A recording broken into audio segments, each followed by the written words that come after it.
I am an alumni of 118, and I'm the North Texas Area Director for First in Texas. So I manage the events there, the 3 events up there. We'll have 4 events this year.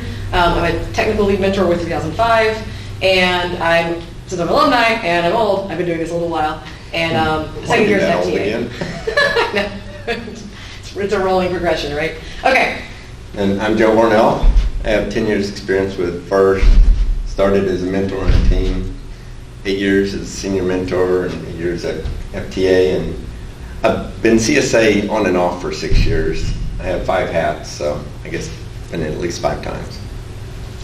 So obviously we're not a ton of us, so I think we'd make this as interactive as you guys want to do it. So I put together some slides that can be the framework of our conversation, but at any point in time, just jump in there and let's make it a conversation. Better if you talk. Yeah.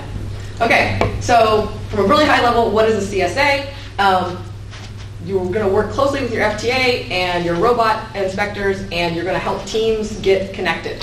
Like get their controls working, get legal, get inspected, all that kind of stuff. This is an interesting position that has a twofold requirement. One is a very technical role, but also a lot of being a good CSA is interpersonal skills.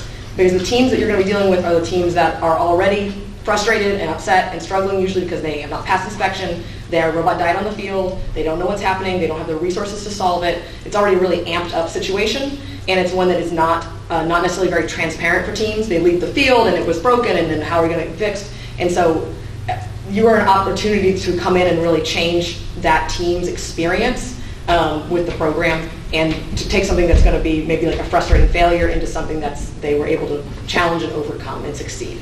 Yeah, if you get them back on the field, yeah, they love you. I mean, even if it's just limping along, it's great. Yep.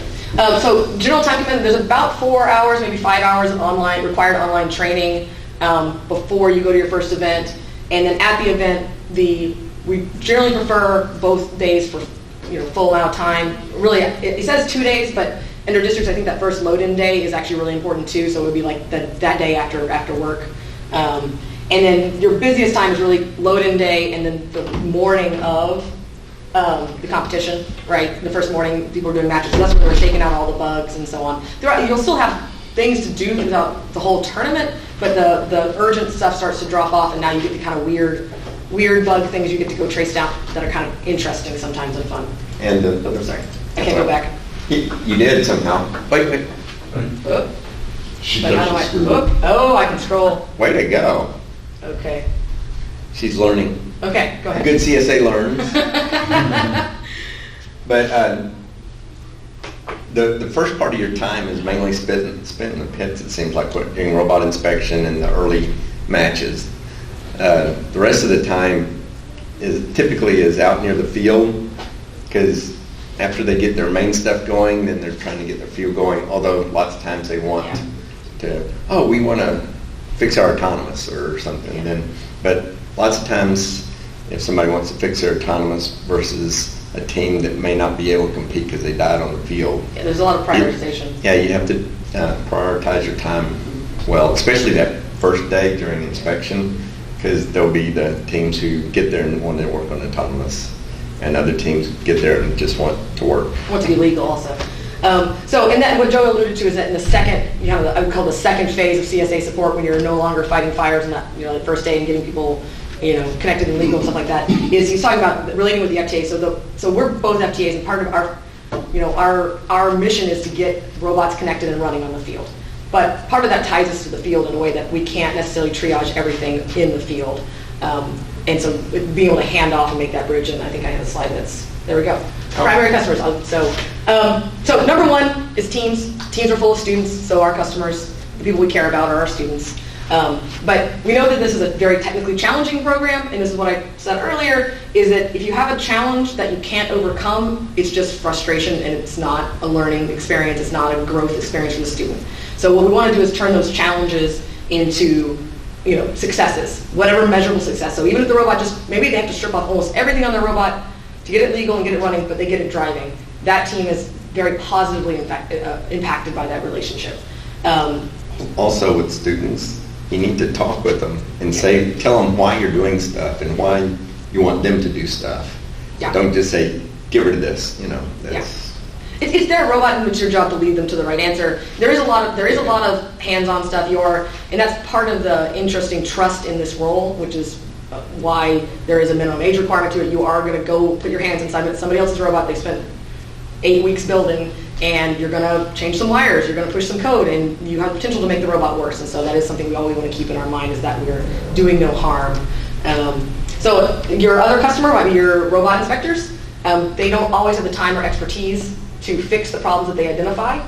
And so this is an opportunity. And also that relationship between robot inspector and team is not always going in the same direction. Sometimes that's a little confrontational. It's a test, the team has to pass it, and somebody has the keys to let them compete. And so sometimes the relationship cannot necessarily be as collaborative as we want it to be, and that's where a CSA can come in and kind of bridge the gap and say, Inspector, what are your care abouts? Why, what do we need to do to get this right? And then you can go and work with the teams to do those things. And if you can't, then you can find somebody, to help out. And CSA is a control system role, but realistically, you probably see some mechanical problems that may be intertwined. And so I really view that role as a little bit more of a liaison for the teams to try. And sometimes it's find another team that has enough knowledge of this that they can help them. Yeah, one thing I was going to give a slide on resources and stuff. No. Okay, yeah, what she was just saying is very true. Not everybody has all the knowledge they need. I mean, I suck at pneumatics. I'm not that good at mechanical. Well, okay, I might suck at mechanical too. But I always find out what teams are good at that, or what people on what teams are good at that. And I always draw other people in if I can't solve it, but I always try and help make sure that whoever I get to help solve it talks to whoever is follow the through. team. You do have to work on managing that relationship.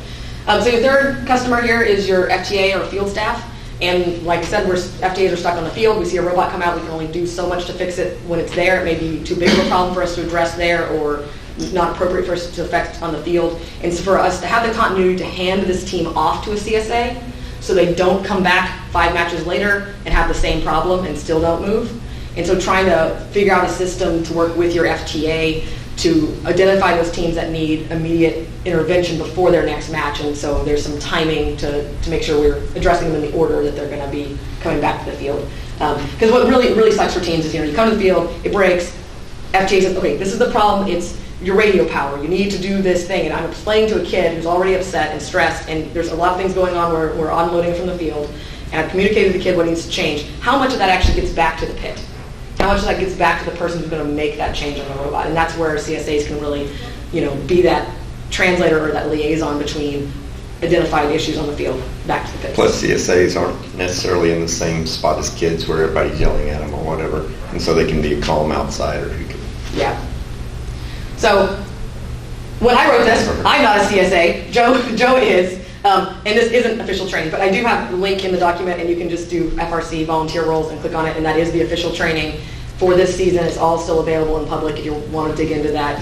There's also, I don't know if they give there's a schoolology. Yes, it's all the training. All of that's there. Yep. Okay, and so all of it's on schoolology. Also, there's always CSA help. There's a help number. Kevin O'Connor from headquarters is the CSA trainer. He has a number, either him or someone else. I think they also have Slack too. Slack, correct. Yeah, they do. They communicate a lot Yeah. better. That's a good. So you're not on your own. Anybody what I wanted to get out of giving this presentation is that I think that we have a lot of members in our community that are perfectly capable of being excellent CSAs that might be actually technically intimidated to be a CSA. And so knowing that you're not on your own, that there are, hopefully other CSAs at your event, but also there is a whole community of CSAs a keyboard away.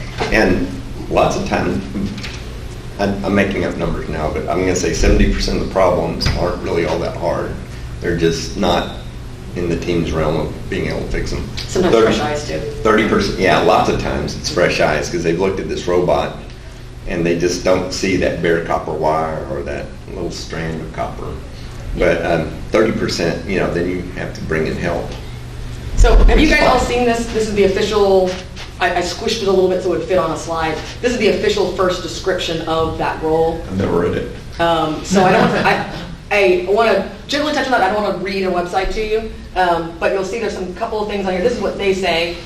is a requirement and guidelines for this role. There's a couple things. You must be post-high school or equivalent. You should be proficient in at least one of these languages. There's some stuff here that is the way it's described. But let me go to another slide where I'm calling this my interpreted versions of this role. And this is how I see it used in Texas and where I think we have some flexibility to talk about it. This is I kind of emphasize things that I think are the most important and de-emphasize things that I think are a little more flexible. So the timing of getting robots on and off the field, like if you're in the pits and you're just working problem by problem, you may be sorting by urgency or amount of damage or something like that, but we need to always keep in mind the match schedule at the same time. Please be on radio. You are an island unto yourself sometimes, and so it's really nice if we're on the field. Usually we have CSAs on their own channel, and so either the pit can switch to your channel and call you, or the field can do the same thing. Go ahead.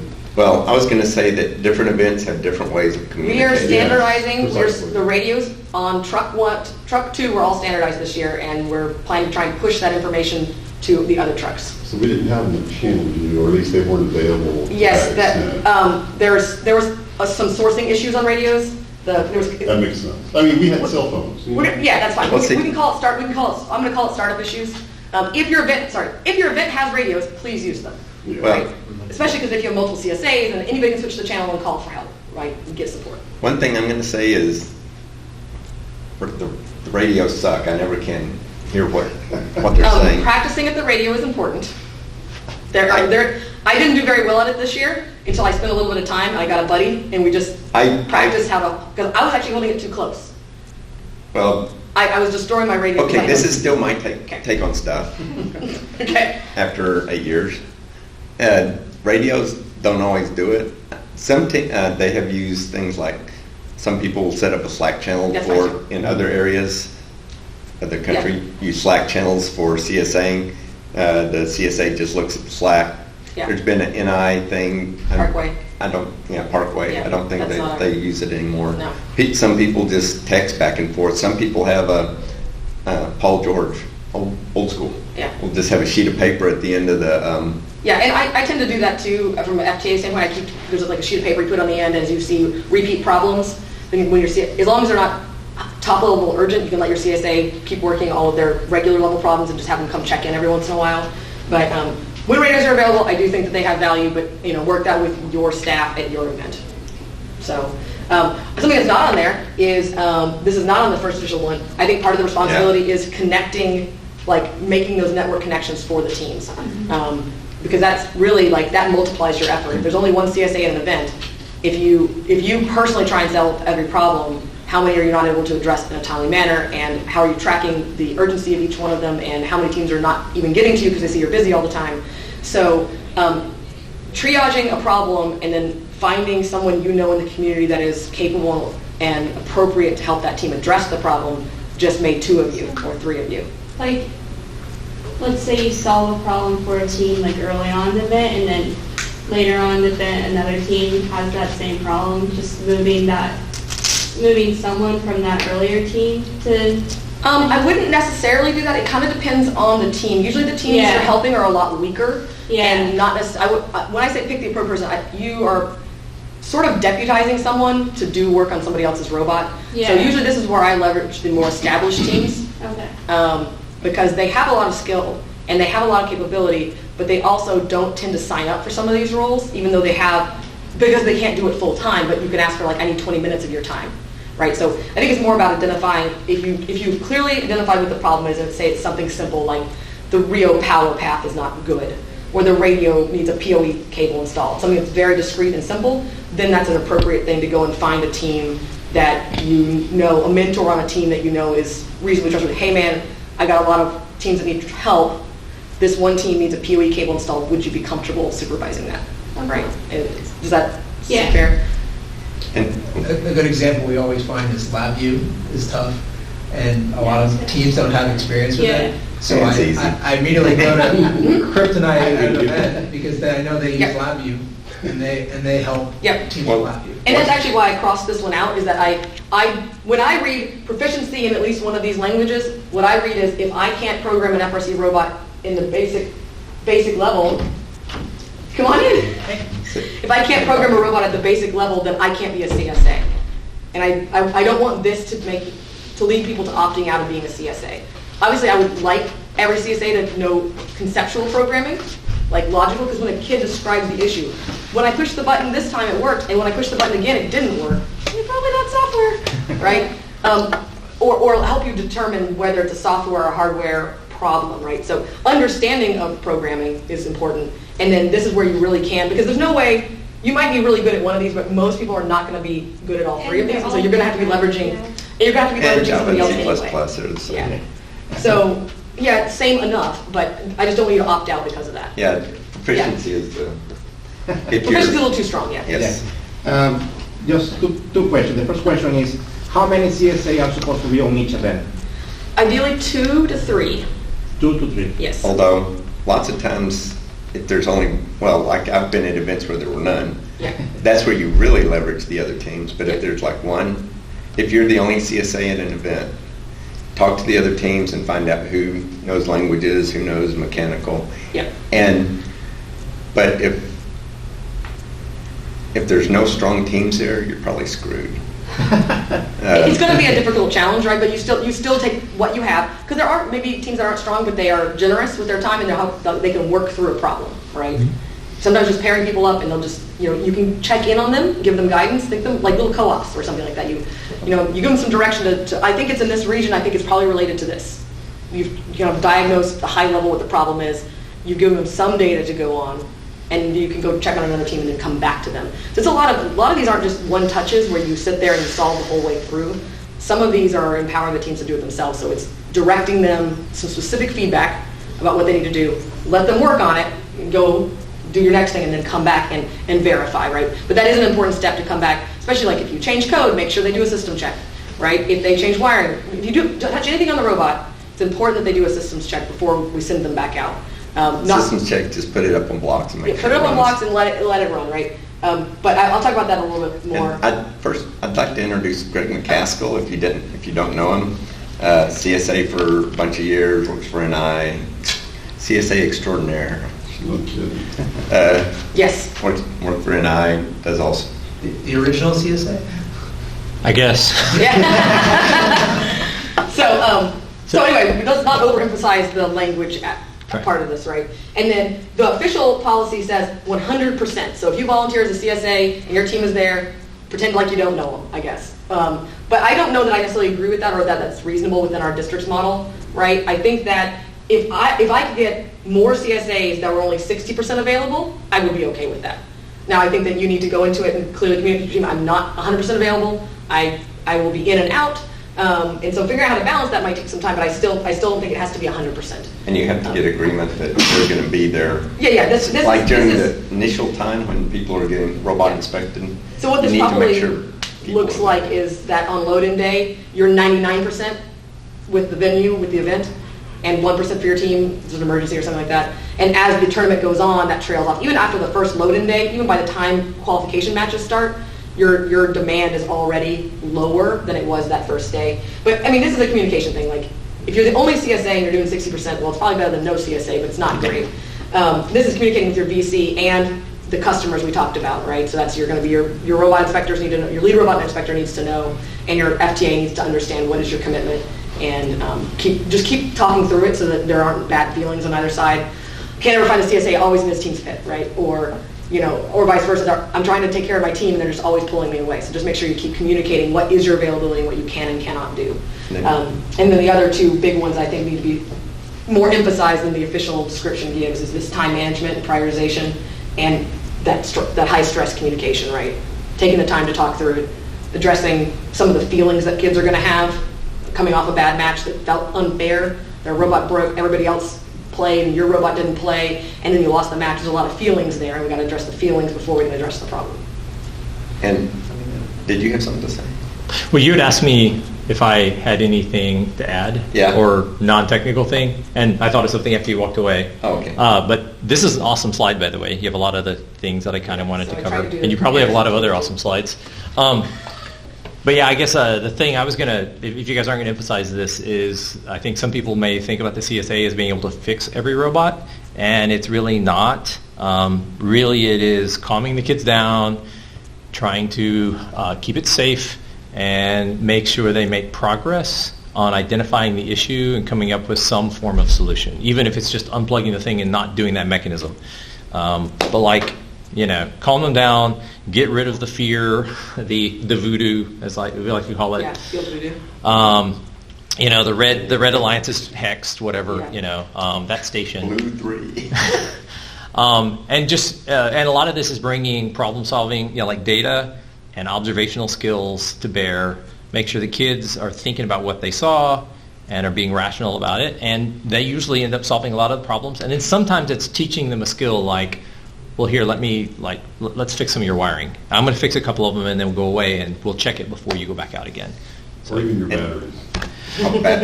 Yeah, a lot of that stuff. Pull test on the wiring, just a little tug, stuff like that. Oh, but another thing that is very good to have is knowledge of the logs. Do you have something? So let's say some of the technical stuff. This is all pretty much non-technical. Yeah. I think a lot of the technical solutions are hands-on stuff and training that's not necessarily for this setting, but we can talk technical stuff afterwards, and I think that we can probably name our top 5 fixes. I have my top 8 CSA requests at the end of the slide, very scientific, of course. Okay, so who should be a CSA? We've gone to districts. We went from 6 events to 11 events, and now we're going to 14 to 15-ish events next year. So based on that growth, we need CSAs. And so some of you or someone you know should be a CSA. And make sure if people aren't sure, have them come talk to us. Just don't let them walk away and say, I don't know. Well, have them come talk to an FTA, or actually her or I or Greg would be really great. Speaking of people skills, he has very good people skills and calm all the time, which is better than me. Saved me a few times. So he saved everybody. Yeah. So a technical mentor on a team that can't give me 100% but can give some time, I think that we should at least have a conversation with that person. Right? What can you give? Is that fair to you and fair to us? I would even go as far to say that if you are a people-oriented person that has got good problem-solving skills and some kind of general hobbyist level techie thing mentality, we can make you a CSA. And you can probably be a great CSA. Because the people part and the problem-solving part are the two that are the most important. It's nice if you walk in the door and you know how all the FRC rules and the control system, but that part can be learned if you have the right mindset. And like Greg said, it's really sometimes helping the kids break down the problem. Is it programming? Is it hardware? Is it is it this wire? Is it that wire? So communicating clearly is really the big thing, and then leveraging our existing knowledge pool, because we have 40-something teams, 41 other teams at an event that probably know something, right? Okay, so what if I'm a student? Can I be a CSA? Potentially is the answer, because there is a hard age limit at 19. And really my concern about putting somebody who is not an adult, even a 19-year-old, an immature 19-year-old in this role, is that if you are very confident about what you're going to do, you can seriously screw up somebody's real life, right? And so we have being able to take a little bit of that personal responsibility for making these modifications, that has to have some weight, which is a little bit of a maturity thing. It's not necessarily an age thing. But I do think, and we have done this in a couple of one-off cases, is make this senior or developing young person into a CSA in training and attach them to an existing CSA. Because there's a lot of simple questions that you can, like PoE cable to the radio, maybe that's a really good example of something that you can hand off to that student and that student can manage with that team. And I think it's really, if we want to grow our volunteer base, if we turn away all our alumni and our seniors when they're the most energetic, do they want to come back when they're 25 and finally old enough to do a bunch of the other roles? Maybe not. So CSA is, I think, one of the only technical type, I guess you could field soup too, but there's a limited number of key roles that you can be right out of high school, and this is one of them that's a really good opportunity, and it's correct for an alumni to go into this. And on this, to me, it's more just a maturity level. Yeah, that's entirely. When you said maturity level, that's what it comes down to, and there's a reasonable correlation there. So the big thing is talk to your event VC. That's the number one takeaway from that, is if you want to do any role that you're not fully qualified for based on that previous slide of the roles and responsibilities that first publishes for every single event, talk to your VC. What is your interest? Where do you want to get there? And if you can't get there in full this year, there's no reason why we can't get you there next year or the year after. Let's come up with a plan. Because that's one complaint we have from a lot of VCs, not even in Texas, but program-wide, is they don't have your desire to grow into what role. There's no way that we currently track that. So if you've been a robot inspector before, you'll probably still be a robot inspector next year, until you find a way to communicate, oh, I want to be an LRI. Actually, I don't really like robot inspecting. I want to be on the field. How do I become a ref? Right? So we don't have a good way to do that. So whatever roles, have more, very few people talk to their VCs. Almost no communication goes back to VCs. So it's a kind of a big opportunity there. And I think my major takeaway thinking about CSAs and having run a lot of events this year, kind of skeleton crew of technical folks, I would trade most people for more CSAs in an event as an FTA because you're talking about 5 or 10 teams that are, with no CSA support, are going to have an awful time, or at least a bad or challenging or overly difficult time. That could be like 200 kids that went from yay robots to boo-hoo robots. And then here's my completely unscientifically confirmed top 8 issues. And I only put this in there because I didn't know what the audience was going to be, and so sometimes it's like questions like, well, what do you actually do, right? And so these are just like a couple of like, the complaint is radio disconnects in the match. Here's like the first 3 things I'm going to look at, right? And so these are just some like super silly ones. But. Oh, and by the way, as a CSA, if the team start talking about replays because of their robot or anything, just send them to the field and talk to us. Anything that they said, like Blue 2 is always screwing up. Yeah. Send them to the field and let the field people deal with that, because lots of times, radio disconnected, so we need a replay. Yeah. And we've dealt with that a lot. So just send. Well, CSA doesn't need to say you can't have a replay. And once you look at your logs, or we look at the team's logs, they may not even be disconnected. Yeah. Yes. They just said they did. Yeah. And they thought they did, whatever. And that is one thing that's like really kind of, get the story from the students, but the problem solving is also problem solving to students, the human aspect, because there's a lot of, they heard a thing, it must be this thing, everybody has this problem, and before you know it, you've spent 20 minutes on solving this problem, and that is not a problem. And there's a ton of all of us disconnected. Yes. And it must have been all of us. And battery died, you just ran up on the wall or something. Yeah. So, So that's the end of the formal part of this, and so I think Joe might have had some other notes. No, actually, I looked through them real quick. We can take the rest of the time to either go back and watch matches or do questions. Yep. So where do the CSAs usually stand during the event? Actually, that's another perk as a CSA. During like the second day when you're not in the pits doing as much, You normally hang out. you're like next to the field watching matches. So But sometimes we send you back. It is up to you are your own person. You can kind of wander around wherever you want, realistically, which is why I said be on the radio or be available. Because some CSAs like to just stay in the pit the whole time, which is fine. The first day or day and a half, you will spend a lot of time either solidly in the pit assisting teams, or put out the biggest fire you have here, run to the field, see what the next fire is, go find that team, back and forth. And then as the tournament progresses and there are less requirements that CSA requests, normally the CSA ends up rabbiting the field and just hanging out there. And that's perfectly fine, so it's a nice seat.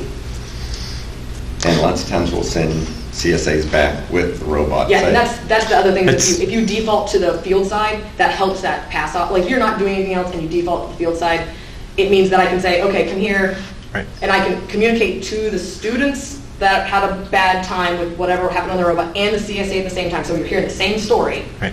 And then the escort back to the pit. Because a lot of times when I send them away, don't worry, we'll send somebody, we're gonna get to you. That feels very hollow, checks in right? the mail. And we have no way to know that the CSA ever actually followed up on it because we don't necessarily have the best communication, right? So one of the reasons why it's really good to have multiple CSAs, even if they're part-time, because then someone can be there, to kind of be the immediate, triage person and identify. Because, if 2 robots go down in the field, well, okay, you go talk to one of them really quick, then you follow the other one back or something. One CSA in an event, you will not catch all the issues. You can also work with the FTA they'll sort of keep a troubleshooting list and a list of teams to go visit. Yep. But it kind of is up to you. Yeah, some FTAs, some CSAs love just staying in the pits and walking around in circles and checking every single team and saying any issues. And sometimes that's the best way to actually get somebody to flag you down. It just depends. Because sometimes if there's no CSA at the desk and we can't get them, we say look for somebody in this orange hat. Usually they stand out. And actually, surprisingly, only at 2 events have I seen teams with orange hats, and that's in 8 years. And so that There's a good chance only the CSA will be doing that. There are the kinds of problems where the robot keeps driving, the team doesn't seem to be, thing hasn't worked all day long, and we don't know how to work on it. And you go, oh, Yeah. well, let's work on it. So anyway, there's no one right way to do it. Some of it has to be just walk around and see if everybody's happy, and some of it is go talk to the FTA or stand there and watch it happen at the field. Yeah, like this is a really, like, I need a button to, like, I thought it worked a certain way, but when I go to put my robot on the field, I can't actually push the buttons the way I need to, or I need to add something, a minor tweak that would actually make it functional, but it currently is not, but it looks like it's fine. The robot's driving around doing things. They're not saying anything about it, but this team is probably not having a good day. They need something as simple as a button change, and they can't do it. They're not having a good day. Right. And then this one, like, if they have multiple joysticks, maybe one of them's in the wrong place, so they can't use the manipulator for a while, but they can drive around, right? That can be a case, right? And that team also has no idea what's going wrong and may or may not say anything. So I'd also like to add to this. Yeah. One of the big things is after the first day or halfway through the first day, you'll get a lot of people saying, I want to add in autonomous. Yeah. And if you're not a programmer, then you need to pair them up with someone who can program. Mm-hmm. If you are a programmer, you can show them how to do it well. Well, Usually, like most games, if you can just make them go forward. A lot of that is the same thing as 5 this, seconds. right? Because what's your language? What are you trying to do? True. Right? But autonomous is a common one, especially this year where we had fake autonomous, but you still had to move all of your driver control and duplicate it, right? And a lot of teams didn't understand that, and so we did see a lot of not moving Sandstorm early on because they didn't know to just duplicate their code over in that other area. Right. But okay, what else? Okay, is there anything that you do before the competition to get ready for the competition? I'm talking about, specifically, you know that you went to this particular district event, what kind of thing do you do before? So there is some amount of online training and resources that you can review. The online training is generally kind of hit or, in my opinion, I haven't watched the CSA one, but in general they're a little hit or miss, but especially the first couple of years you want to definitely watch all of those. And they have some additional resources I would study in advance. Yeah, but, and not just, you are, suppose that you are already a CSA. Is there anything in particular that you do? Load your thumb drive? Yes, get all the Get one of these or two. Yes. And you get all of the software updates, all of the tools, and maybe even some of the manuals and put them on here. Yeah. Because half the time it's like, oh, you have a really strange blinking code LED. Let's go figure out what that is. Oh, yeah. And you do that with the I did have students. that up here. Okay. And then they know what the problem is. Bring a thumb drive with all the latest Yeah. software versions and Yeah, so- all your manuals. You're not going to have internet. And it may change every 4 weeks. Yes. You have to go get the new files. Yeah, if you're a CSA 1 week, then the next. Yeah. You just need to make sure that not everything will change, but look for Software updates and patches and stuff like Yeah.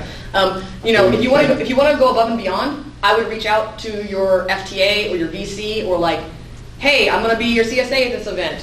And then, because sometimes you never know who's in the loop about, okay, well, there's 3 robots here that are going to super need your help because they're just kit bots with no electronics, and they're going to need help, right? So if you reach, like, no one would be upset about advanced communication, I don't think. Maybe they're busy and they don't respond, but opening up that, like, hey, I'm going to be your CSA. Because think about it, most of the volunteers actually can't see who the other volunteers are, so reaching through your VC to try and get that connected. And we have talked about in First in Texas, and I don't know if this is scope creep or how to deal with it, making a volunteer Slack. It actually already exists, just it's full of FTAs right now. But making a volunteer Slack and doing them by week and then by function, and so that you can kind of jump in and start a conversation without having to necessarily go through a VC. Because there's some limitations, like if I'm the VC for an event, I actually can't give you Joe's email address until hey Joe, can I give him?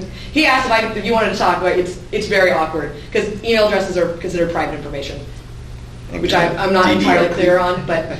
Anyway, that's the case, and so something like a Slack makes it opt-in, and now you can have more free communication. Kevin also has his meetings Monday night, he has a call after. which is really very nice to have, because you get to see what the other teams were having problems at other events, what to prepare for, whether it be camera issues with LabVIEW or wherever it might be.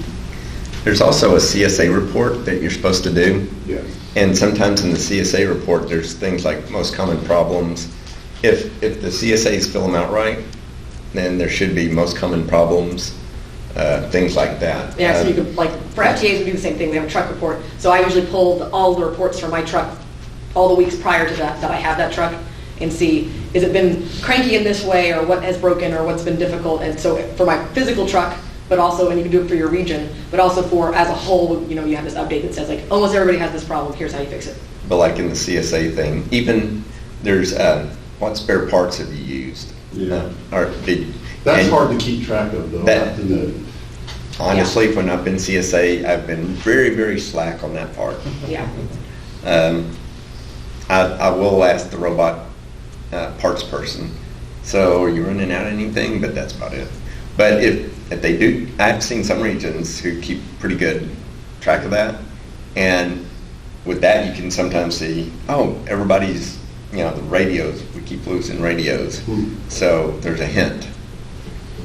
And so, but in the CSA reports, there's what's been going on. It's really too many reports to pull in every week, but if you can at least take a sampling. Yeah. And this year we have lots of activity with the updates required right after you bag your robot. tag, yeah. Well, You won't have that this year. But it's the same thing, being prepared, bringing your thumb drive and all that stuff, and then knowing this, you probably bring extra people. And if we were not panicking on our first year of districts a little bit, we might have thought, I think it went fine. All the events I went to, it was fine. But if we thought this were going to happen again, we had some more resources, we might deputize a couple extra software update people to, Yeah, all right, actually, this is your one function, go do these 16s. And then that's a good point. The week after a software update, have extras, USBs with the update, and have a couple of people who know what to do to get the updates on. That's a good point.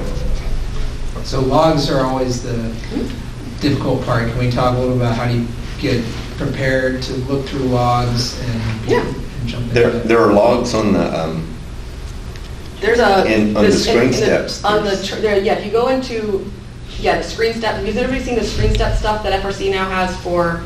I think it's super underpublicized, but it's all their training for, or all the public-facing documentation for FMS and some of these other things. They have a section that's on logs. Okay. And it shows you how to zoom in and what the different lines mean and do you have any driver station? I do. I have a driver station, but I don't have really good. Yeah, that's kind of my question. Because somebody can pull up a driver station with one robot and get a log. Yeah. But it really isn't going to match up with what you would see from a real field log. Yeah, see, with because 6 other robots. With mine, I've only really done test stuff, so I I'm only going to have one. I'm only going to have one. Bring up your driver station. So, actually, you're the expert on that. I've got some real ones. I don't know if we want to jump into it right now, but I'm happy to show some to people and some interesting things. And this is one where it would be good to actually have these little here's the log and here's what I found. Here's what the solution was. But again, a lot of times what you're doing is going, okay, so this didn't work this time. Let's go back and look at a log where it did happen. And you kind of just using that comparative thing going, wow, look at your voltage in this one. Let's go look at your battery. Also, in the CSA training, there's a video on logs where Kevin goes over some logs he has from past years. And he talks about how to navigate through the log. Mm-hmm. And there's things like you watch the battery voltage, that's a real good indicator of a lot of stuff. Yeah. Like if it drops below, I never guarantee a robot's going to work if it drops below 7 volts for sure, right. But even 8. And some of it is even just looking just at the battery line and going across and saying, there was a point where you weren't moving. Here's the flat spot. Okay, so this is the point of time we're talking about. So let's go look at the warnings just before that. And just helping the kids sort of see the match in the log file, right?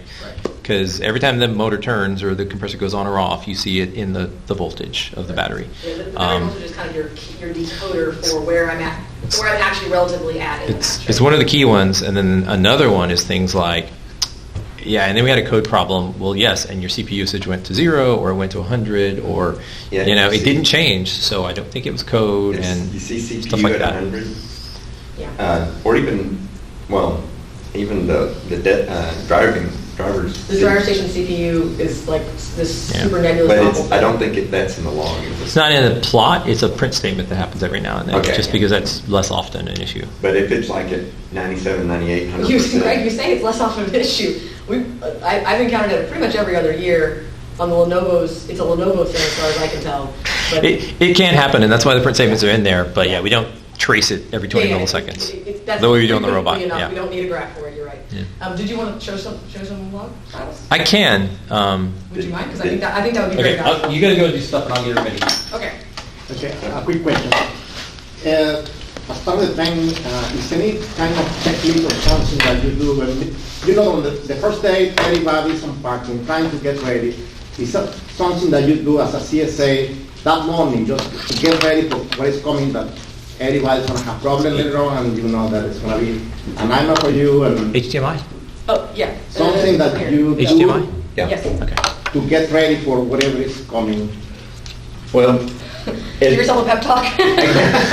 well, week one, you don't really have any history to go on, other than there's some week 0 maybe information out on the CSA site. Mm-hmm. And so week 1, it is just, meditate for a while, relax. Week 2, lots of times you can look over CSA logs from other areas, and if the calls should be recorded for the CSA calls, you might listen to that, because honestly, typically, a lot of the problems are fairly the same. My top 8 was probably 90+% of the problems that most CSAs see. And there are some that are really weird. My weirdest one was, we used to have Jaguar motor controllers, and a team had put up, she laughs, she's heard of them. Somebody had put an air tank right on top of the fan, and so it was getting no air, so halfway through the match it kept dying. That was a hard one, so those, I think it was dumb luck that I figured that one out. Dumb luck counts too. So I think the only other thing that I would say that might make sense prep work, and whether you do it that morning or you do it the week leading up to, I do think you want general robot things fresh in your mind. So you said you're with the team, but you do most of the program. Do you do the wiring stuff at all? Okay, so that was probably fresh in your mind week 1 competitions, right? It probably stays fresh throughout the season, but if there's an aspect of support that you think is going to be needed for a CSA that you're not, like maybe you're, I'm making this up, this is probably not true, maybe your team doesn't do pneumatics next year, and so because you didn't do pneumatics this season personally, you may have some of that stuff fades from memory, so maybe you're refreshing yourself on some of any aspect of the control system that you didn't use this year, and checking up on the rules, because they change a little bit every year, and sometimes us old timers get locked into how it was and not thinking about how it is today, and so sometimes we can lead people astray.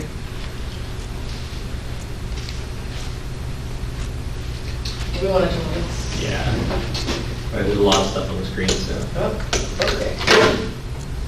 So these are what the logs look like. Do you want me to just spend a few minutes on it? Yeah. Does that make sense? And tell them how to get there first. Yeah. So I'm not running the driver's station right now, but if you are running the driver's station, there's a little gear. They'll usually have it open.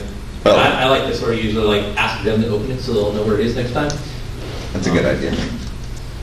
So if they go up to the gear and they say view log files, it opens up this utility. And generally it's going to be on the right match, but like I said, sometimes you want to go back and look at historical matches like yesterday or whatever. But it should also say, Yeah. there's this practice match, qualification match, stuff like that, so you can kind of Right. tell which matches you're going to look at. Right, so this is chronological, going all the way back to 2016, stuff like that. If they have thousands and thousands of matches, it makes one of these log files every time they connect to the robot on this laptop, so they can't have tons of log files, so sometimes it's a little bit sluggish. Yeah, you pick a match. The graph generally tells you a lot. This area here, the yellow line is the voltage, so there's a lot of information on here, so there's 2 different Y scales on this side, and there's one on the other side, and then there's a common time axis along the bottom for X. So anyway, the yellow one is battery voltage, and so this area here is where the robot is sitting still, and then when the voltage goes, wild, they are driving, they're taking off, they're accelerating. This green stuff up at the top, I'll zoom in. So this green is actually the autonomous. So this is the auto period. The blue is the teleout period, and the gray was the disabled period. So this is basically where a match starts, right? So this is another just reference of, and what do you know? That's when the robot starts moving, and it wiggles a little, and then it really starts taking off. And these flat spots here are where the robot is sitting still for some period of time.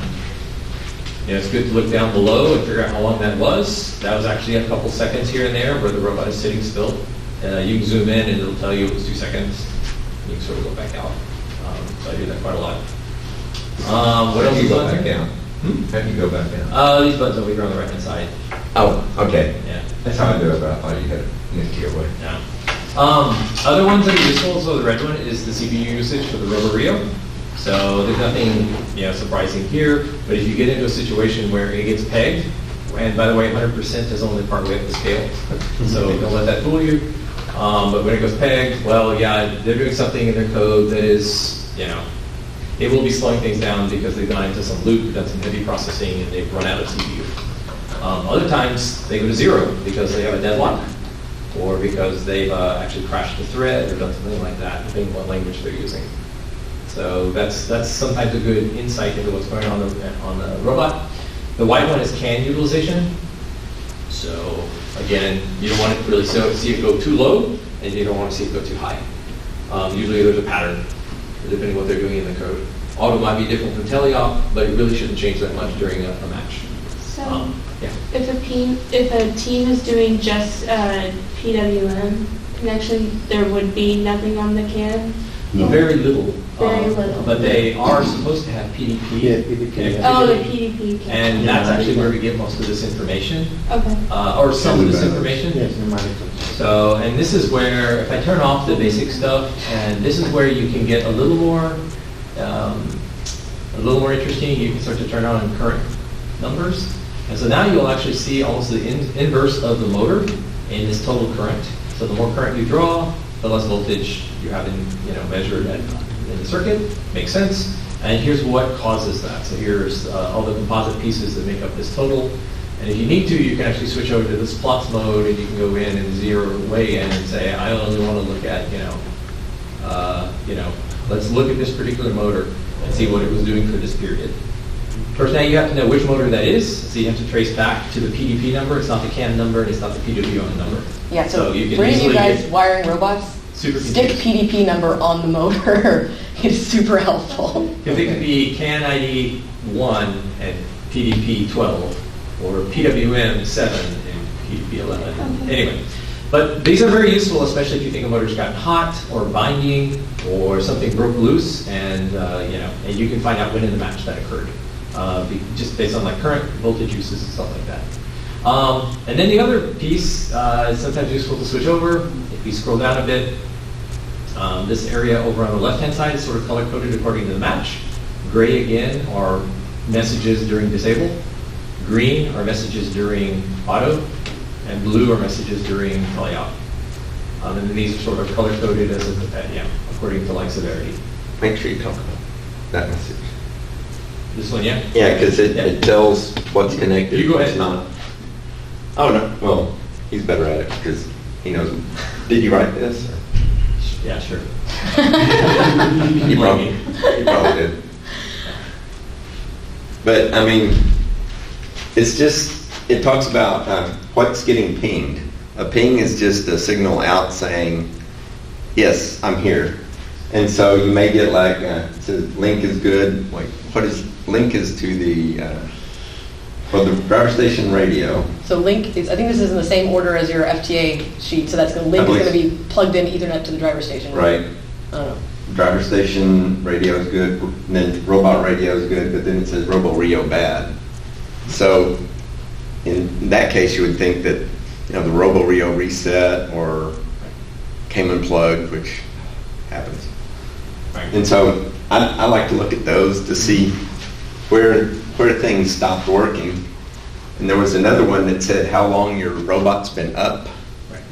And if the robot, if it shows something, the match has been going on for a minute, but it says robot's been up for 3 seconds, your Robo Rio reset. And Or but if it conversely, you says, hit the 20-minute limit, that makes your robot restart. or if it says robot's been up for 6 minutes, then you turned it on in line, and then and the radio went out, but the Robo Rio stayed going. So there's things like that I always like to look at to try and see what actually caused it. Yeah, these ping messages are going to start whenever we don't have a full circuit, a full communication path. So basically what happens is from both sides, they start looking for each other to sort of identify the broken link in the chain. And yeah, this is the one that goes directly in from the laptop out. And the laptop says, do I believe I even have an Ethernet connection? That's the link. And then do I see this, do I see that? And as Joe was pointing out, this is where it could actually see all the way to the robot's radio, but it could not see the rotary on the other side of the radio. So this is the kind of thing that helps you identify like the device that was rebooting. And then I might have a login here, which are the ones where we end up with, and sorry, this is not really the folder of the ones I was looking for, but there might be some interesting ones in here. It's colorful. And our time is just about up, by the way. Yeah. So anyway, you will occasionally see ones where the Roborio tattles on the radio and says, I was up, but I saw the radio reboot. And that's indicated by a couple of these lines. It'll be like a yellow one and a green one. So that's, again, just sometimes help you to identify like which connection is likely bad if it's an electrical thing. There's also some stuff that you should look at is the green line latency. That's in that trip time, how long it takes to get from your driver station to your robot and back. Yes, this is every 20 milliseconds we are sending a control packet to the robot and we're getting a status packet back. And this is the amount of time it takes for that cycle, that circuit.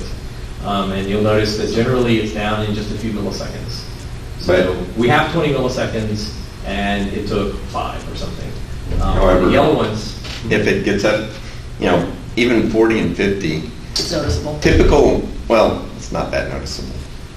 Typical human response time is 1/10 of a second. So lots of times if it's under 100 milliseconds, it's not good, but it's not deadly. So if it's over 100 milliseconds, I mean, you're screwed. and this is where it gets very subjective. I mean, if the FTAs, there's schedules, there's everything else going on, and we're using a Wi-Fi, that there are going to be lost packets. But anyway, to Joe's point, this green one is definitely telling you the amount of time that the packets that made it through, the packets that made it all the way out and all the way back, took to do so. The yellow ones are showing what percentage of packet made it versus lost. And so you'll notice this weird little spike here, where some percentage of the packets, and the percentage is about 50, got lost. They didn't make it through in that 100 millisecond, or that half-second slice, I think is what that represents. And so you'll notice at all times, there is some amount of packet loss. They just simply gives up on them and moves on, because it's a real-time protocol. It's working on the next packets, not the previous packets being retransmitted. But this is normal, kind of to that subjective thing that they're discussing. It's normal for some packets to be lost, and it's normal for there to be some latency, and it's just a matter of how much before it's deemed a rematch. And by the way, never tell a team they can have a rematch. Exactly.